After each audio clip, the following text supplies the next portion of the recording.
Hello everybody again. Another cold day here in Great Britain. A carry on from when I lived at Shugborough. You've had part one about things that affected me and what happened. This is just what I used to do and what I used to get up to. The first story I'm going to tell you is, I don't know if any of you can remember, there was a man in the Midlands who was going round. He killed a girl and hung her in a drain, and they called him I think it was the Black Panther or the Panther or something like that. Anyway, when we was living at Shugborough, my dad used to keep a shotgun in the wardrobe just in case this Panther bloke turned up, because you never knew. Anyway, I was only about 7, 8, and I went into his wardrobe one day. I saw this shotgun. I thought, oh, shotgun. So I got it out of the wardrobe and I was swinging it round, just as kids do, thinking he was a cowboy. And then I pulled the trigger, and all of a sudden, boom! And it shot me from one end of the room to the other.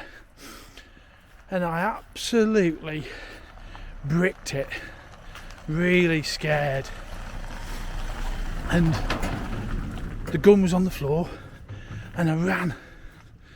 Anyway, my mum and my dad must have heard the noise, come running down.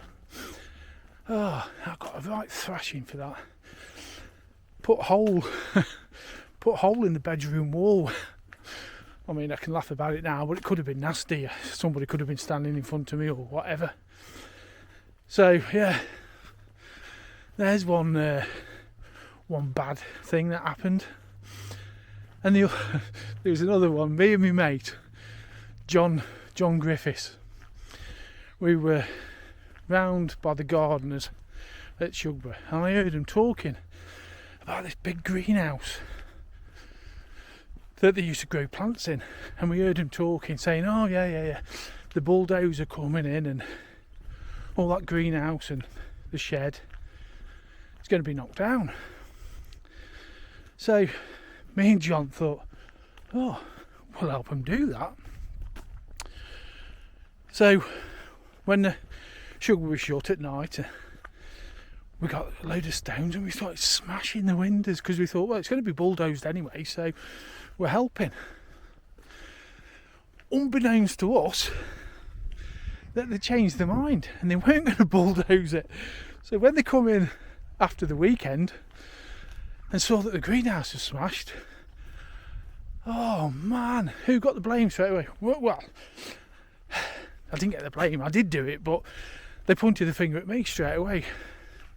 Oh, and my penance for that was, they had like an allotment about the size of 2 wagons, and my dad made me dig it over and over and over until my hands were bleeding.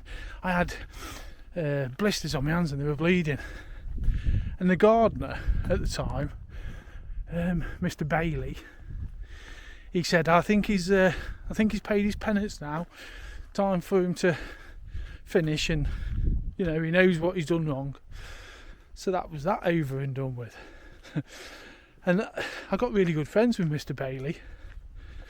And when I got to 16, I had a motorbike, a little FS1E, little 50.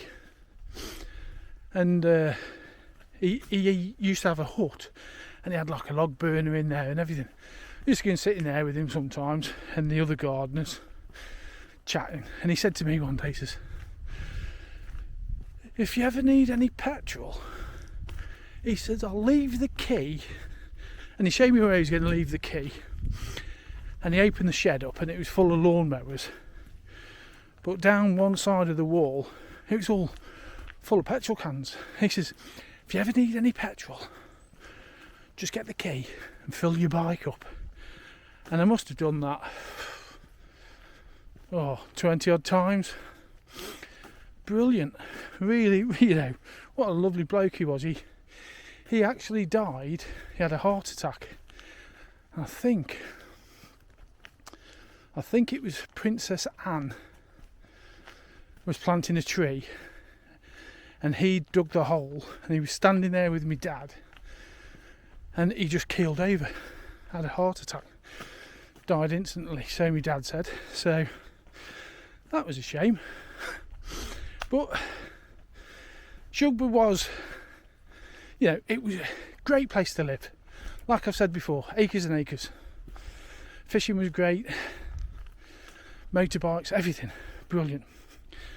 But I wasn't allowed mates, because when Shugborough was at its peak, Lord Lichfield was young and he was having parties.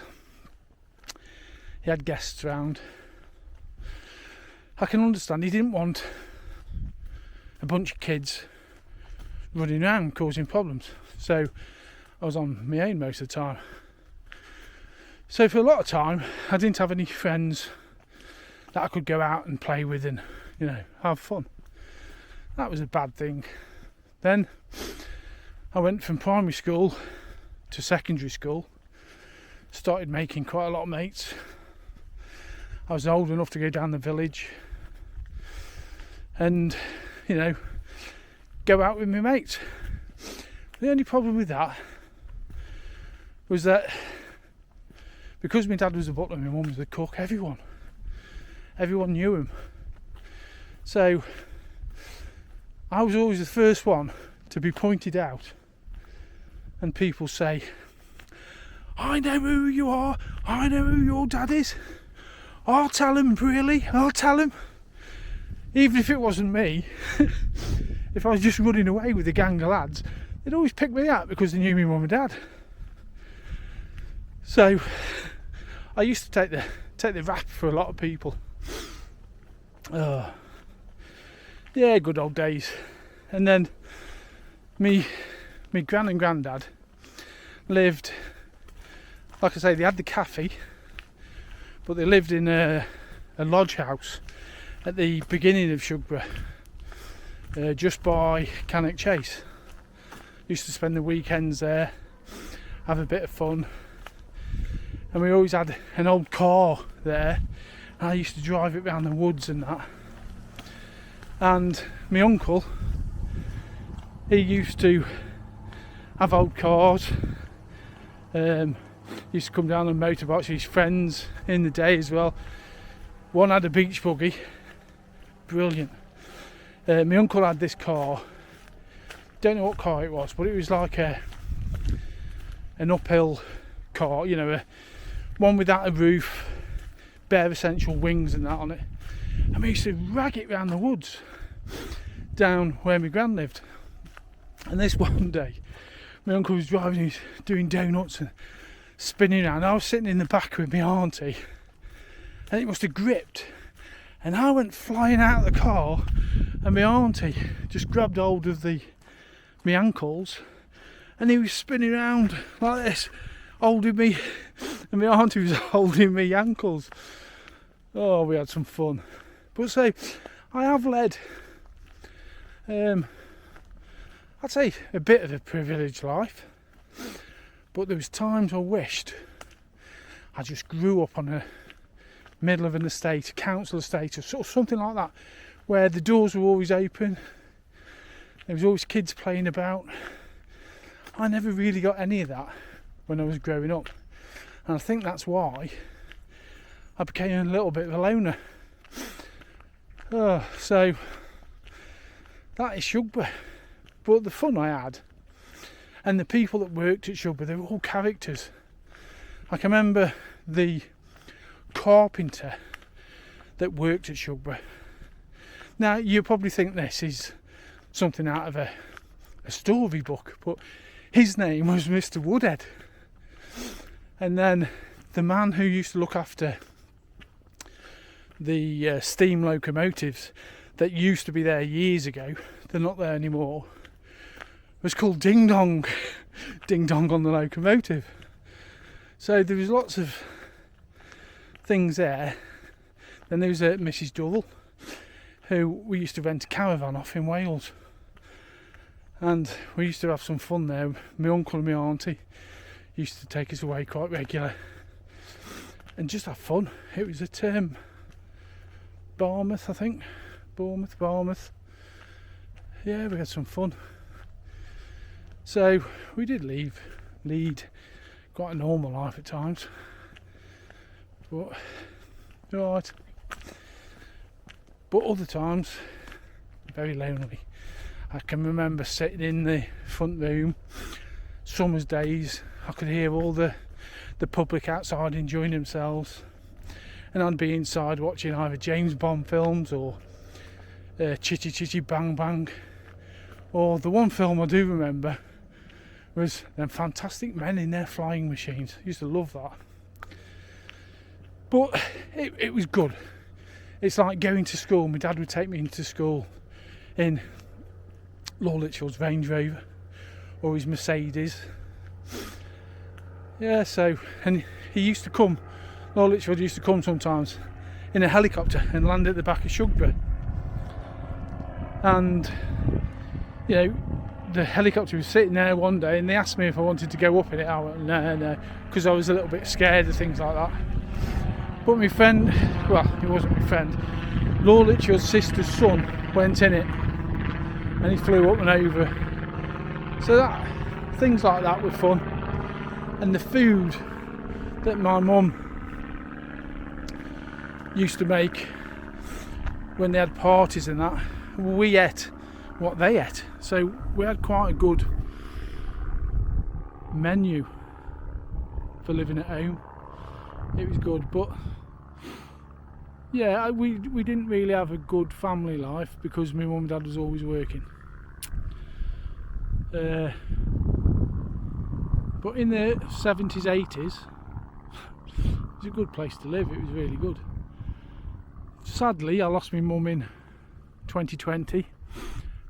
She died of Creutzfeldt-Jakob disease, which is the equivalent to the human form of mad cow disease.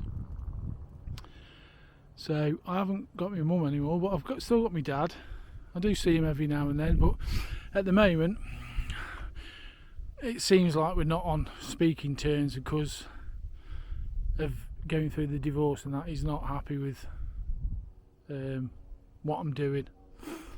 But hey, we've all got to live, we've all got to put a smile on our faces, so I've just got to crack on with my life. And like my wife Sarah, she understands, my kids understand. It's just that the odd one or two people don't get it. You know, that they'd prefer to sit there and be miserable, but I just want to get out there and put a smile on my face, have some fun. But yeah, Shugborough did leave me with a lot of problems. I do suffer with a bit of depression. I think that's because of Shugborough, because once you lived in a big house like that, you'll never ever beat that, living in a mansion.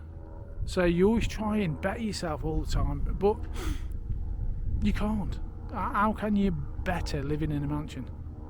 You just can't.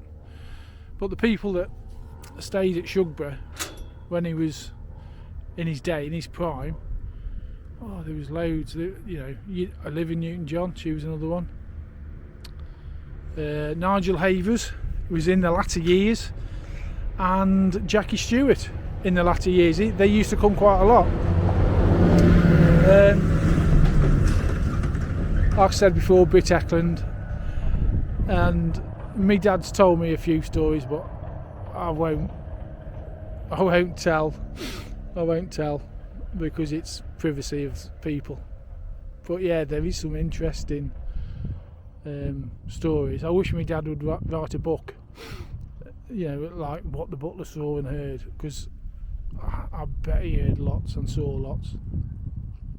But Lord Lichfield, he's a lovely bloke. Shame he died. He was a really nice bloke, very down to earth. You know, he'd always say hello. He'd always treat you very well. He was a proper proper gentleman.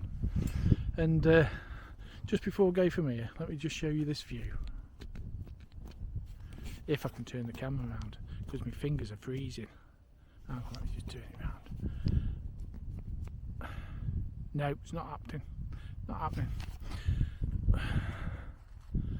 Anyway, I shall leave it there because my battery's flashing, and it's getting cold out here. It's a very cold day. So I shall say cheerio, ta-ta for now.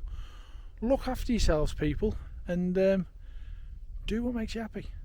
Go out there, enjoy yourself, put a smile on your face, and most of all, treat people how you want to be treated, and be kind. Ta-da.